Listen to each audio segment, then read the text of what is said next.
Okay, good day everyone. So may gagawin tayo ngayon. Airsoft high kappa.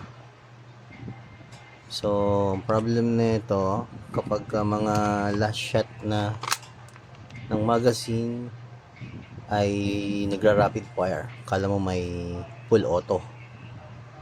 So check natin kung ano yung pinaka problema. So kalasin muna natin siya.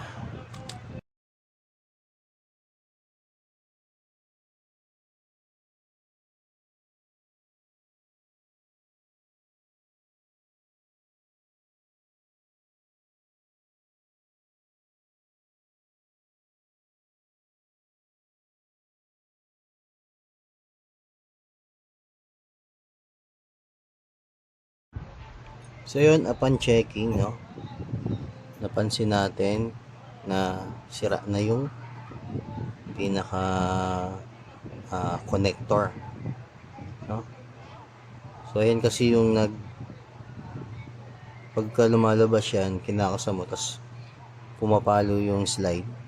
Ito hindi dapat to sasabay. Ang nangyayari, habang pumapalo, pagputok mo, dapat dun lang siya lalabas.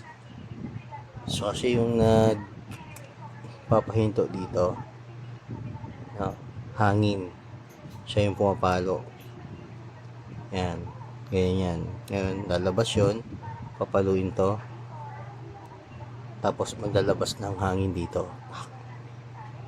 So yun, nag-i-stack up na siya kapag paubos na yung gas. Kaya ang nangyayari, nag-rapid. Labas na labas yung hangin. So ito, putol na to. Ayan.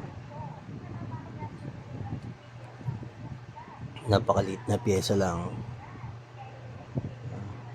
Pero mahal yan. So meron naman tayo niyan. Yan. Yan, meron tayong pamalit. So tara, kapit natin.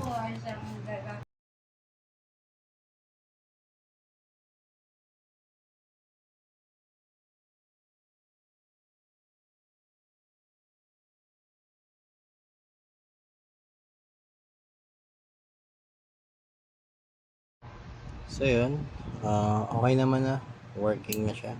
Yan, papansin nyo, umaangat at bumababa na siya.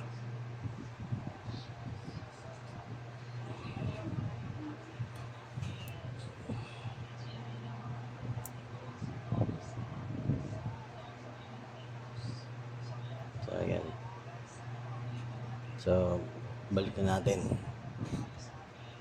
Let's go.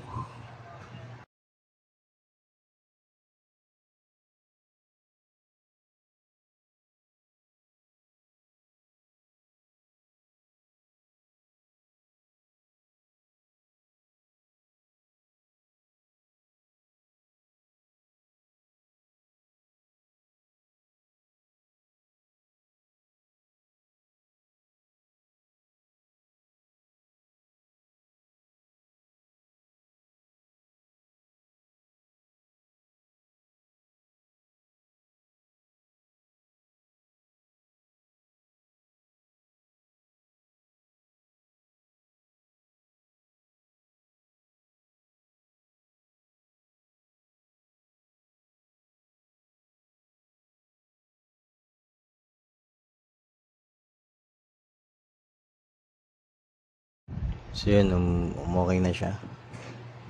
Hindi na lumalabas yun, yung pinaka pumapalo dun sa may bulb ng hangin ng magazine para mag-release ng hangin. Hindi siya. Ngayon, pag kinisa mo, hindi na siya sumasabay sa loob unless ibababa na to sa may slide, then tsaka pag pinutok, dun siya sasabay. Alright, so balikan natin, assemble ulit.